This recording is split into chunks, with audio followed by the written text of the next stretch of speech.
चलिए अपना audio continue कर रहा हूँ मैं। ऑडियो 1 में मैंने एंड किया था पेज नंबर 24 तक।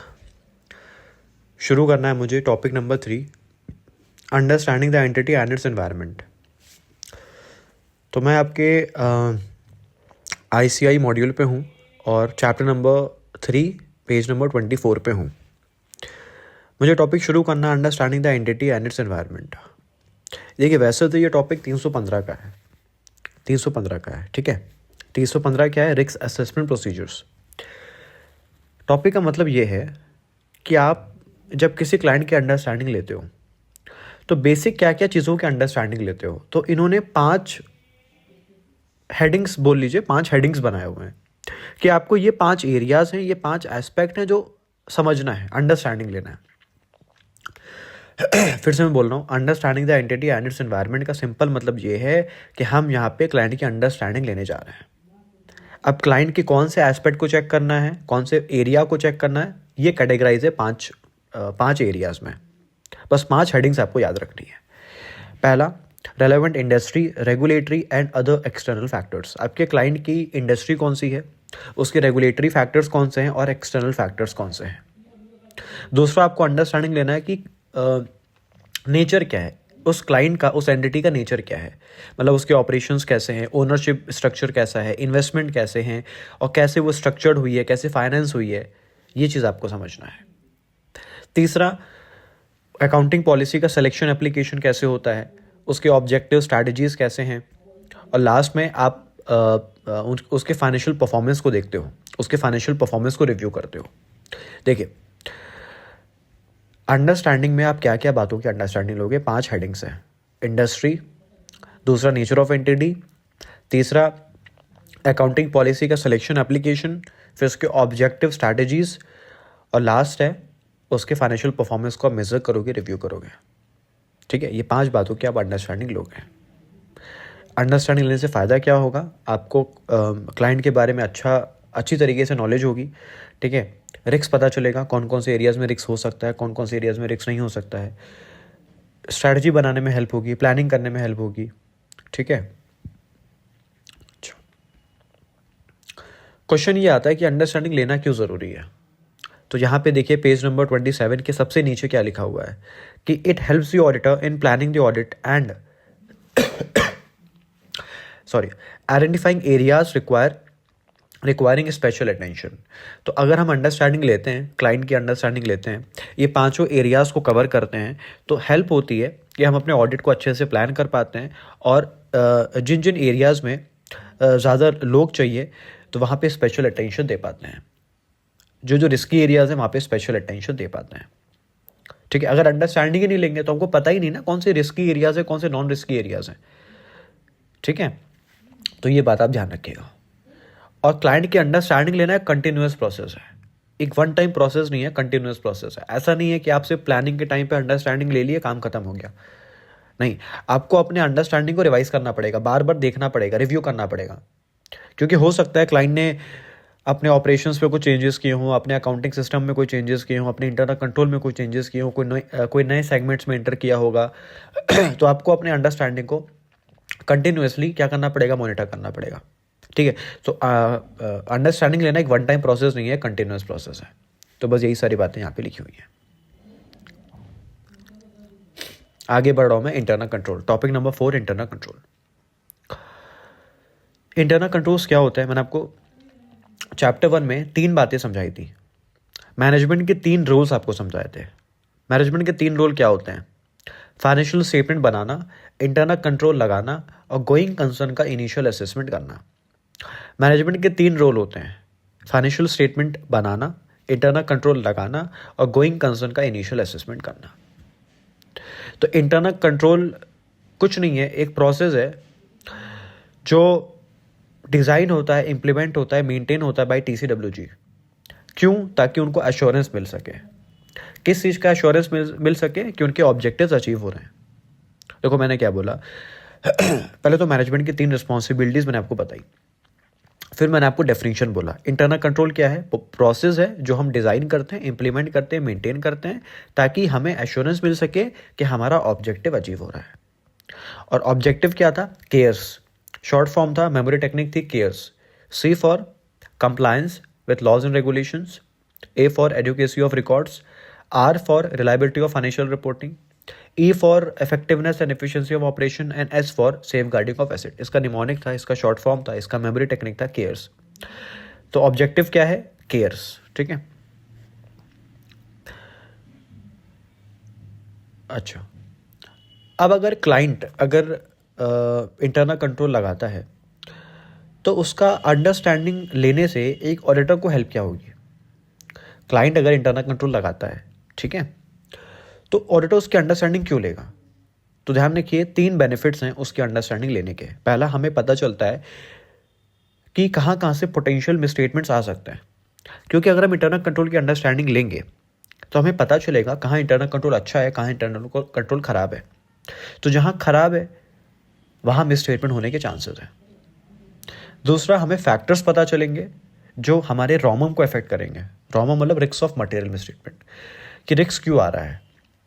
और तीसरा, फिर हमें पता है कि हाँ रिस्क आ सकता है, कौन से एरियाज़ की वजह से आ सकता है, कौन से फैक्टर्स की वजह से आ सकता है, तो हम अपना ऑडिट प्रोसीजर्स उसी हिसाब से डिज़ाइन करेंगे।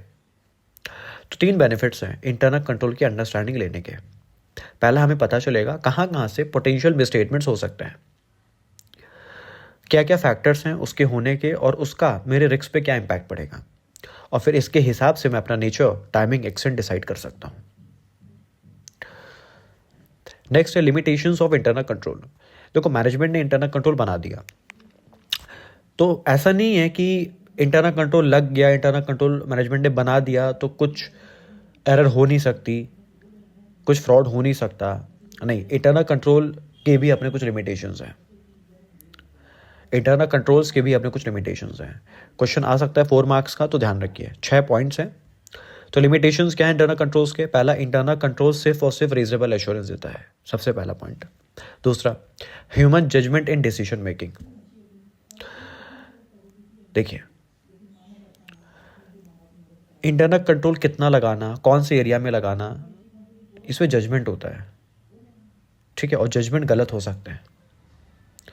इंटरनल कंट्रोल कितना लगाना, कौन उसको ऑपरेट करेगा, कौन से एरिया में ज़्यादा लगाना, ये इसमें जजमेंट होते हैं, और जजमेंट गलत हो सकते हैं। तीसरा, lack of understanding the purpose. कभी कभी होता है ना, हम लोग इंटरनल कंट्रोल फॉर्मेलिटी के लिए बना देते हैं, इंटरनल कंट्रोल फॉर्मेलिटी के लिए बना देते हैं, बट हमें उसका पर्पस ही नहीं मालूम है। और जब पर्पस नहीं मालूम होता है तो हम प्रॉपर एक्शन नहीं ले पाते हैं। देखो, हमें अगर इंटरनल कंट्रोल का पर्पस पता है, उसका रोल पता है,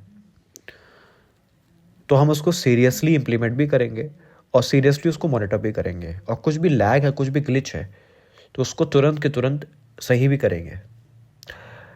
बट अगर हमने इंटरनल कंट्रोल फॉर्मेलिटी के लिए लगाया है तो हम ना रिव्यू करेंगे, ना मॉनिटर करेंगे, और फिर जहाँ एक्शंस लेना चाहिए वहाँ एक्शंस हम ले नहीं पाएंगे। फोर्थ है कोल्यूजन अमॉन्ग पीपल। तो ऐसा भी हो सकता है कि इंटरनल कंट्रोल्स ओवरराइड हो सकते हैं, क्योंकि लोग मिल गए, आपसी लोग मिल गए। जैसे मान लीजिए हमने इंटरनल कंट्रोल लगाया कि सेल्स सभी रिकॉर्ड होगी जब उस रिलेटेड सेल का शिपिंग बिल ना बन जाए। मतलब पहले शिपिंग बिल बनेगा, फिर यहाँ पे सेल की एंट्री होगी। अब हो सकता है शिपिंग मैनेजर और यहाँ सेल मैनेजर आपस में मिल गए, सेल बिल कुछ नहीं हुई, उधर से शिपिंग मैनेजर ने एक फेक शिपिंग बिल तैयार कर दिया, और उसके बदौलत यहाँ सेल्स मैनेजर ने फेक सेल एंट्री मार दी। तो आपस में लोग मिल गए, तो फिर कंट्रोल भी किस काम का। फिर फिफ्थ है जजमेंट बाय मैनेजमेंट, और लास्ट है limitations in case of small entities. देखो, स्मॉल एंटिटीज़ में क्या है, एक ही बंदा सारा काम कर रहा होता है, एक मैनेजर है सारा काम कर रहा होता है। तो ऐसे स्मॉल एंटिटीज़ में प्रॉपर सेग्रीगेशन ऑफ ड्यूटीज़ नहीं होती है, और कंट्रोल्स कहाँ कितना लगा है सबको मालूम होता है, तो कंट्रोल्स ओवरराइड हो सकते हैं, और इतने स्ट्रक्चर्ड भी नहीं होते इंटरनल कंट्रोल्स छोटे एंटिटीज़ में। तो यही बोल रहा है कि इंटरनल कंट्रोल्स स्मॉल एंटिटीज़ में लगाना उतना कारगर साबित नहीं होता है, क्योंकि सेग्रीगेशन ऑफ ड्यूटीज़ पॉसिबल नहीं है। और मैनेजर को पता होता है कितना कहाँ कंट्रोल्स लगा है, तो उसको तोड़ना, उसको ओवरराइड करना उसके लिए पॉसिबल होता है। अच्छा, नेक्स्ट टॉपिक है कंपोनेंट्स ऑफ इंटरनल कंट्रोल। देखिए ये जो टॉपिक है ये थोड़ा सा याद करने वाला टॉपिक है, ठीक है। मैं आपको समझा दूंगा क्या है क्या नहीं, बट आपको इसको याद करना पड़ेगा। इसमें क्वेश्चन आ जाता है, किसी भी एक कंपोनेंट से क्वेश्चन आ जाता है। तो 5 कंपोनेंट्स हैं इंटरनल कंट्रोल के।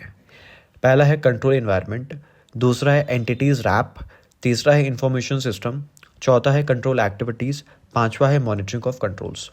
तो इंटरनल कंट्रोल्स के ये 5 कंपोनेंट्स हैं: control environment, entity's RAP, information system, control activities, monitoring of controls. ये 5 कंपोनेंट्स हैं। मैं फिर से बोल रहा हूँ, इंपॉर्टेंट है, किसी एक से भी क्वेश्चन आ सकता है। पहला शुरू करता हूँ, कंट्रोल एनवायरनमेंट। कंट्रोल एनवायरनमेंट क्या होता है? एनवायरनमेंट का मतलब है एक कल्चर। और अगर आपका कंट्रोल एनवायरनमेंट स्ट्रांग है तो वो बाकी कंपोनेंट्स को स्ट्रेंथ देगा, बाकी कंपोनेंट्स का फाउंडेशन सेट करेगा। 2 बात मैंने आपको बोली। कंट्रोल एनवायरनमेंट एक कल्चर होता है, एक बिहेवियर होता है। और अगर आपका कंट्रोल एनवायरनमेंट स्ट्रांग है तो जो बाकी के जो कंपोनेंट्स हैं, बाकी कंपोनेंट्स मतलब entity's RAP, information system, control activities, monitoring of controls, ये अपने आप ही अच्छा हो जाएगा, ये अपने आप ही अच्छा हो जाएगा। अच्छा, अब कंट्रोल एनवायरनमेंट में क्या क्या चीज़ें आती हैं? 3 चीज़ें आती हैं: governance and management functions, attitude, awareness, और थर्ड है it sets the tone of an organization. तो कंट्रोल एनवायरनमेंट में 3 चीज़ें आती हैं: governance and management function, attitude, awareness, और तीसरा it sets the tone of an organization. 3 चीज़ें आती हैं। अब elements of the control environment. एक एनवायरनमेंट में क्या क्या एलिमेंट्स होते हैं, ध्यान रखिएगा, क्वेश्चन आता है इस पे, एलिमेंट्स ऑफ कंट्रोल एनवायरनमेंट, तो थोड़ा सा याद करना पड़ेगा आपको। सबसे पहला है communication and enforcement of integrity and ethical values. आपके क्लाइंट में, आपके क्लाइंट के ऑर्गेनाइजेशन में इंटेग्रिटी एक होता है ना, आदमी सिर्फ बोलता है कि हम इंटेग्रिटी को फॉलो करते हैं, बट हमको ये भी देखना है कि क्या वाकई वो फॉलो होती है। तो ऑडिटर पहला चीज़ देखेगा कि कम्युनिकेशन तो हो रहा है, ठीक है, बट उसका इन्फोर्समेंट हो रहा है कि नहीं हो रहा है, लोग उसको फॉलो कर रहे हैं कि नहीं कर रहे हैं, और कितना इज्जत से फॉलो कर रहे हैं, कितना डिवोशन से फॉलो कर रहे हैं। कम्युनिकेशन ठीक है, हमने लोगों को बोला, हमने अपने एम्प्लॉयज़ को बोला कि आपको इंटेग्रिटी और एथिकल बिहेवियर रखना है, हमने बोला, इसको बोलते हैं कम्युनिकेशन। हमने अपने बाकी एम्प्लॉयज़ को क्या बोला, सारे एम्प्लॉयज़ को क्या बोला कि आपको एथिकली काम करना है। बट आप देखो उसका इन्फोर्समेंट भी हो रहा है कि नहीं हो रहा है, लोग सच में एथिकली काम कर रहे हैं कि नहीं कर रहे हैं। तो ये है पहला पॉइंट। दूसरा पॉइंट है कमिटमेंट टू कॉम्पिटेंस। लोग कितना कमिटेड हैं, लोग अपने काम को लेकर कितना कमिटेड हैं, और लोग कैसे होता ना परफेक्ट बनना चाह रहे हैं। लोग मतलब तड़प रहे हैं कि हमको हमारी नॉलेज अपग्रेड हो, हमारी स्किल अपग्रेड हो। तो लोग कमिटेड है काम करने को। कॉम्पिटेंट लोग जो नहीं हैं वो भी कॉम्पिटेंट बनने को तैयार हैं। तो अगर ऐसा इन्वायरमेंट है तो डेफिनेटली फिर अच्छा इन्वायरमेंट माना जाता है ना, कि लोग काम करने को तैयार हैं, लोग सीखने को तैयार हैं, लोग अपने स्किल्स को अपग्रेड करने को तैयार हैं। थर्ड पॉइंट है पार्टिसिपेशन बाय TCWG। TCWG कितना पार्टिसिपेट करता है। ऐसा नहीं है कि सारा काम एम्प्लॉयज़ कर रहे हैं, TCWG बस आता है, ऑर्डर देके चला जाता है। TCWG को भी साथ में बैठना चाहिए, समझना चाहिए, देखना चाहिए। तो ऐसे एम्प्लॉयज़ को भी सहारा मिलता है। और एक ये भी होता है कि हाँ, कभी कभी होता है ना, कुछ लोग क्या होता है ना कि अगर कुछ गलत होता है ऑफिस में तो सारा इल्ज़ाम एम्प्लॉयज़ पर डाल देते हैं। तो ऐसा नहीं होना चाहिए। एक लीडरशिप क्वालिटी होना चाहिए, टॉप लेवल पे लीडरशिप क्वालिटी होना चाहिए। इसी को बोलते हैं पार्टिसिपेटरी रोल। डी पॉइंट है मैनेजमेंट की फ़िलॉसफी। मैनेजमेंट की फ़िलॉसफी कैसी है, स्टाइल कैसा है, काम करने का तरीका कैसा है। फिर लास्ट है ऑर्गेनाइजेशन स्ट्रक्चर। ऑर्गेनाइजेशन स्ट्रक्चर जैसे आपको मैंने एसएम में पढ़ाया था, जैसे functional structure, divisional structure, multi divisional structure. तो basically lines of authority, lines of reporting कैसी है, फिर ह्यूमन रिसोर्स पॉलिसीज़ प्रैक्टिसेस कैसी है। तो ठीक है, तो ध्यान रखिएगा इसमें आपके टोटल 5 6 7 पॉइंट है। ठीक है, तो ये आपको याद करना पड़ेगा। आप कोई 6 याद कर लो, एक आप कोई भी जो आपको डिफिकल्ट लगे उसको आप स्किप कर दो, लेकिन आपको 6 तो याद करना पड़ेगा क्योंकि क्वेश्चन आता है इसमें। नेक्स्ट है existence of a satisfactory control environment not an absolute deterrent to fraud. इसका क्या मतलब हुआ? इसका मतलब ये हुआ कि एक क्लाइंट के कंट्रोल एनवायरनमेंट, क्लाइंट का कंट्रोल एनवायरनमेंट बहुत अच्छा है, बहुत अच्छा है, कोई कमी नहीं है। इसका मतलब ये नहीं है कि फ्रॉड हो ही नहीं सकता। टॉपिक का मतलब समझिए, existence of a satisfactory control environment not an absolute deterrent to fraud. इसका क्या मतलब हुआ कि क्लाइंट ने अपने ऑर्गेनाइजेशन में कंट्रोल एनवायरनमेंट इतना बढ़िया सेट किया है, इसका मतलब ये नहीं है कि फ्रॉड होने के चांसेस है ही नहीं। हमें फिर भी अपनी चेकिंग करनी पड़ेगी, हमें अपना काम करना पड़ेगा। अच्छा, नेक्स्ट कंपोनेंट है एंटिटीज रैप। देखिए, जैसे हमारे ऑडिट में रैप होता है, रैप मतलब रिस्क असेसमेंट प्रोसीजर्स, तो वैसे ही क्लाइंट, वैसे ही मैनेजमेंट भी रैप करता है। वो भी अपने एंड से चेक करता है, वो भी अपने एंड से रिस्क को असेस करता है। जैसे हम रिस्क को एसेस करते हैं ना, अंडरस्टैंडिंग लेते हैं, रिस्क को एसेस करते हैं, आइडेंटिफाई करते हैं, वैसे क्लाइंट भी करता है।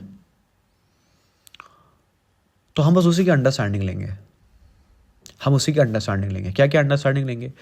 हम आइडेंटिफाई करेंगे क्या क्या बिजनेस रिस्क है, फिर उसका सिग्निफिकेंस चेक करेंगे, उसका लाइकलीहुड चेक करेंगे और उसके एक्शंस को डिसाइड करेंगे।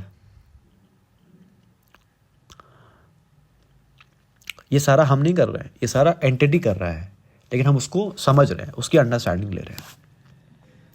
एंटिटी क्या कर रही है? एंटिटी बिजनेस रिस्क को आइडेंटिफाई कर रही है, फिर उसका सिग्निफिकेंस देख रही है, फिर उसका लाइकलीहुड चेक कर रही है, फिर अपने एक्शंस को डिसाइड कर रही है। हम बस इन्हीं चारों बातों की अंडरस्टैंडिंग ले रहे हैं। ये है आपका second component, entity's RAP. Third component है इंफॉर्मेशन सिस्टम।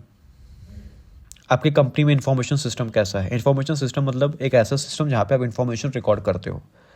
आपका अकाउंटिंग सिस्टम, आपका अकाउंटिंग सिस्टम, तो हम आपके अकाउंटिंग सिस्टम की अंडरस्टैंडिंग ले रहे हैं, हम आपके अकाउंटिंग सिस्टम की अंडरस्टैंडिंग ले रहे हैं। अब अकाउंटिंग सिस्टम की अंडरस्टैंडिंग कैसे लेंगे? तो कुछ ट्रांजेक्शन्स को चेक करेंगे, कुछ ट्रांजेक्शन्स की अंडरस्टैंडिंग लेंगे जो सिग्निफिकेंट ट्रांजेक्शन्स हैं।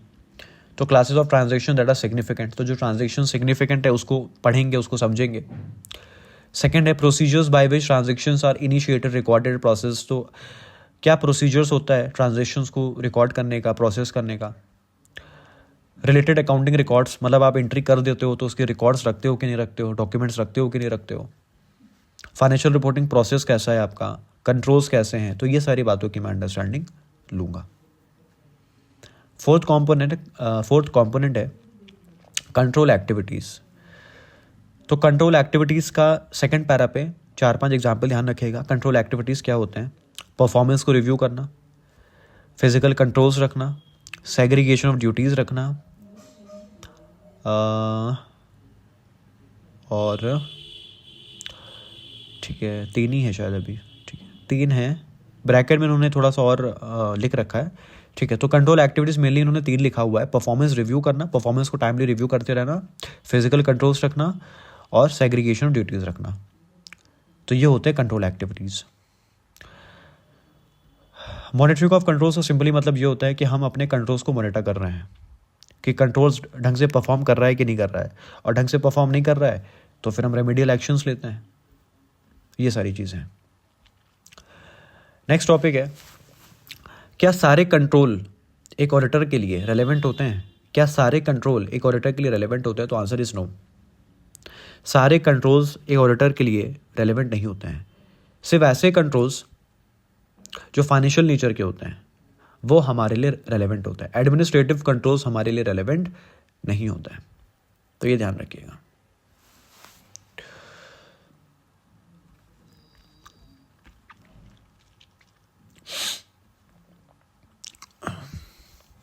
जैसे इसमें लिखा हुआ है कि अगर कंट्रोल लगा है over the completeness and accuracy of information, किस पे लगा हुआ है? Over the completeness and accuracy of information, तो वो मेरे लिए रेलेवेंट है। अगर कंट्रोल लगा है एसेट को सेफगार्ड करने के लिए, तो वो मेरे लिए रेलेवेंट है। ठीक है, रीड कर लीजिए एक बार, कोई बहुत खास नहीं है इसमें। अच्छा, मोस्ट इंपॉर्टेंट टॉपिक शुरू कर रहा हूँ, topic number 5 most important topic है, क्वेश्चन आएगा 100% क्वेश्चन आएगा, मोस्ट इंपॉर्टेंट टॉपिक है तो ध्यान रखिए। Page 41 topic number 5 most important है, A+ कैटेगरी है। Risk that require special audit consideration, क्या टॉपिक है? Topic number 5 risk that require special audit consideration. तो ये 5-6 तरीके के रिस्क हैं जहाँ पे हमें स्पेशल ऑडिट कंसिडरेशन करना पड़ेगा। क्या क्या पॉइंट है? सबसे पहला, whether the risk is a risk of fraud. तो अगर कोई रिस्क आया है और वो फ्रॉड की वजह से आया, देखो अगर एरर की वजह से आया होगा तो बहुत बड़ी बात नहीं है, लेकिन अगर फ्रॉड की वजह से आया है तो फिर हमें स्पेशल कंसिडरेशन करना पड़ेगा। सेकंड पॉइंट, रिस्क इसलिए आया है क्योंकि कॉम्प्लेक्सिटी ऑफ ट्रांजैक्शन है।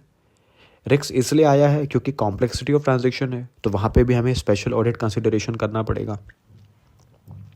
कोई रिलेटेड पार्टी ट्रांजैक्शंस है तो भी हमको स्पेशल ऑडिट कंसिडरेशन करना पड़ेगा। उससे बहुत ज़्यादा सब्जेक्टिविटी इन्वॉल्व है तो स्पेशल ऑडिट कंसिडरेशन करना पड़ेगा।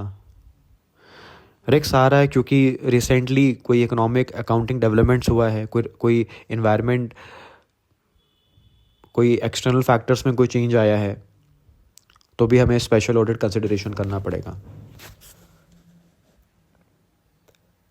तो ये सारे पॉइंट्स है 5-6, ध्यान रखिएगा। मैं फिर बोल रहा हूँ, क्वेश्चन आता है इसमें।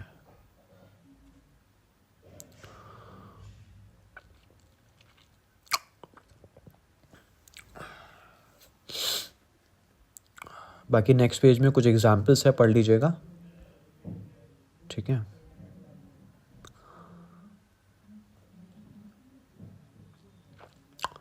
ठीक है, नेक्स्ट टॉपिक मैं शुरू कर रहा हूँ, topic number 6, benefits of evaluation of internal control to the auditor. मतलब ऑडिटर जब इंटरनल कंट्रोल को इवैल्यूएट कर रहा है, इंटरनल कंट्रोल को चेक कर रहा है, तो उस इवैल्यूएशन का क्या हेल्प होगा, क्या बेनिफिट होगा? देखो, पहला तो हमने क्या किया, पहले तो हमने इंटरनल कंट्रोल की अंडरस्टैंडिंग ली, पहले हमने इंटरनल कंट्रोल की अंडरस्टैंडिंग ली। अब हम इंटरनल कंट्रोल को इवैल्यूएट कर रहे हैं, तो उस इवैल्यूएशन का क्या बेनिफिट होगा, ये पॉइंट है। उस इवैल्यूएशन का क्या बेनिफिट होगा, ये पॉइंट है।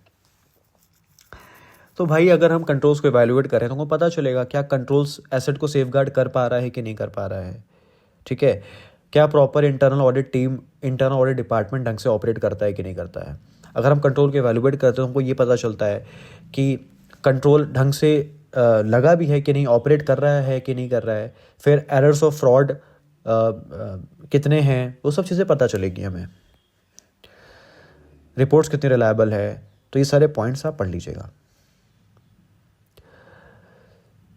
नेक्स्ट पेज में 44 पेज में, formulate audit program after the understanding of internal control. सही बात है, ये तो हमने चैप्टर 2 में पढ़ा था। ऑडिट प्रोग्राम क्या होता है? Step by step procedures. Audit program क्या होता है? Step by step procedures. तो हम ऑडिट प्रोग्राम चेकलिस्ट तभी बनाएंगे जब हमें इंटरनल कंट्रोल की अंडरस्टैंडिंग होगी। हम बिना इंटरनल कंट्रोल की अंडरस्टैंडिंग लिए ऑडिट प्रोग्राम कैसे बना सकते हैं?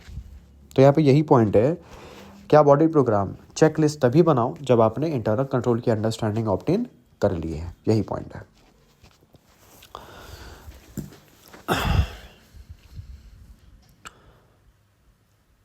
रफ रीडिंग कीजिएगा, बहुत ज़्यादा इन डेप्थ रीडिंग मत कीजिएगा। नेक्स्ट टॉपिक है इवैल्यूएशन ऑफ इंटरनल कंट्रोल। अब क्या क्या मेथड्स हैं मेरे पास, इंटरनल कंट्रोल्स को इवैल्यूएट करने के क्या क्या मेथड्स हैं? 4 मेथड्स हैं, narrative records, checklist, internal control questionnaire, flow chart. 4 methods हैं, narrative records, checklist, internal control questionnaire, flow chart. देखिए, नैरेटिव रिकॉर्ड का क्या मतलब होता है? जैसे नैरेटिव रिकॉर्ड एक डिस्क्रिप्शन होता है कि मेरे कंपनी में इंटरनल कंट्रोल कहाँ कहाँ लगा है और कौन उसको ऑपरेट कर रहा है। देखिए, मैं टॉपिक शुरू कर रहा हूँ, method of evaluation of internal control. उसका पहला टॉपिक है नैरेटिव रिकॉर्ड। नैरेटिव रिकॉर्ड क्या होता है? नैरेटिव रिकॉर्ड में कुछ नहीं, एक विवरण होता है। विवरण मतलब डिस्क्रिप्शन होता है कि आपकी कंपनी में कहाँ कहाँ इंटरनल कंट्रोल्स लगे हैं और कौन उसको ऑपरेट कर रहा है, एक विवरण होता है, ठीक है। बट छोटे मोटे एंटिटी में ये नैरेटिव रिकॉर्ड हमें नहीं मिलता है, क्योंकि वो ऐसा कुछ रिकॉर्ड रखते ही नहीं है। तो ऐसे केस में हमें वो रिकॉर्ड बनाना पड़ता है। हमें मतलब ऑडिटर को खुद को उसको नैरेटिव रिकॉर्ड बनाना पड़ता है। अब नैरेटिव रिकॉर्ड बनाने के लिए उसको पहले अंडरस्टैंडिंग लेना पड़ेगा। अगर उसको नैरेटिव रिकॉर्ड बनाना है तो उसको अंडरस्टैंडिंग लेना पड़ेगा ना, तभी तो बना पाएगा ना। कहाँ कहाँ कंट्रोल्स लगे हैं, कौन उसको ऑपरेट कर रहा है, कौन सा कंट्रोल अच्छा है, कौन सा कंट्रोल ख़राब है, ठीक है। अच्छा, अब सुनिएगा, नैरेटिव रिकॉर्ड के अपने कुछ लिमिटेशंस हैं। पहली बात, नैरेटिव रिकॉर्ड हम बना रहे हैं, हम खुद बना रहे हैं, अंडरस्टैंडिंग लेके हम खुद बना रहे हैं। तो पहली बात, to comprehend the system is quite difficult. पूरे सिस्टम को कॉम्प्रीहेंड कर पाना डिफ़िकल्ट होता है। दूसरा, टू आइडेंटिफाई वीकनेसेस और गैप्स, उसको भी पता करना मुश्किल हो जाता है। और तीसरा, टू इनकॉर्पोरेट चेंजेस। जैसे हमने तो नैरेटिव रिकॉर्ड बना लिया कि हाँ यहाँ ये कंट्रोल्स लगता है, वहाँ वो कंट्रोल्स लगता है, बट मान लीजिए मैनेजमेंट ने उसको चेंज कर दिया, कंट्रोल ही चेंज कर दिया, और हो सकता है वो चेंज हमने नैरेटिव रिकॉर्ड में नहीं किया, तो हमारी तो अंडरस्टैंडिंग गलत हो जाएगी ना। देखिए, नैरेटिव रिकॉर्ड क्या है? विवरण है, पूरा डिस्क्रिप्शन है कि क्लाइंट के ऑर्गेनाइजेशन में इंटरनल कंट्रोल कहाँ कहाँ ऑपरेट हो रहे हैं और किस तरीके से ऑपरेट हो रहे हैं। बस यही बात, और कुछ नहीं है। तो छोटे मोटे ऑर्गेनाइजेशन पे नैरेटिव रिकॉर्ड नहीं मेंटेन होता है, तो ऐसे केस में ऑडिटर को ही उसको मेंटेन करना पड़ता है। तो मेंटेन करने के ऑडिटर को थरो अंडरस्टैंडिंग लेनी पड़ेगी। अब नेक्स्ट क्वेश्चन आता है कि नैरेटिव रिकॉर्ड की क्या क्या कमियां हैं। तो नैरेटिव रिकॉर्ड की 3-4 कमियां हैं। पहला तो उसको कॉम्प्रीहेंड कर पाना मुश्किल है, उसमें वीकनेसेस और गैप्स को आइडेंटिफाई कर पाना मुश्किल है।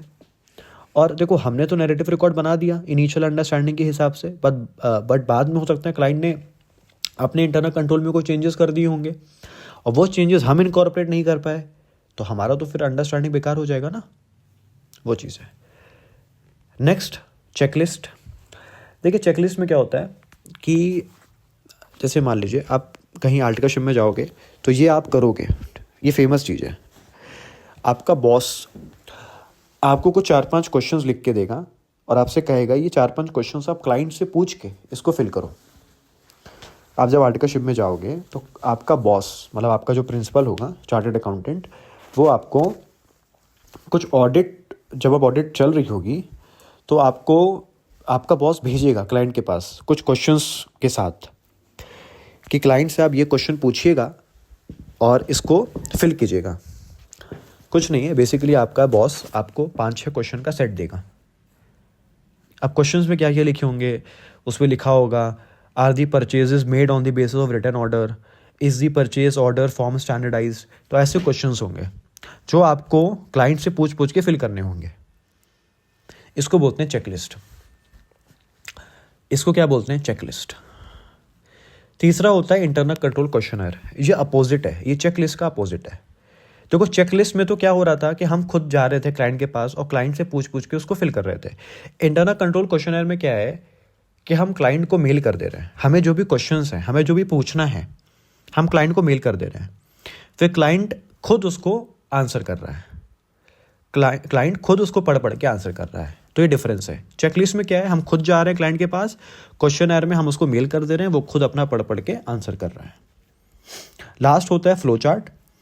तो फ्लो चार्ट में क्या है कि हमने जो भी अंडरस्टैंडिंग लिया अभी तक इंटरनल कंट्रोल्स का, तो उसके हिसाब से हम ग्रेडिंग करते हैं कि परचेज वाले एरिया में कितना रिस्क है, सेल्स वाले एरिया में कितना रिस्क है, और उसके हिसाब से हम एक चार्ट बनाते हैं कि हाँ, सेल्स वाले एरिया में रिस्क कम, परचेज वाले एरिया में रिस्क ज़्यादा। तो रिस्क ज़्यादा तो उसका चार्ट बड़ा बनेगा, मतलब जैसे आप बार चार्ट आपने बनाया होगा तो उसका बार चार्ट बड़ा बनेगा। सेल्स वाले एरिया में रिस्क कम है तो उसका छोटा बनेगा।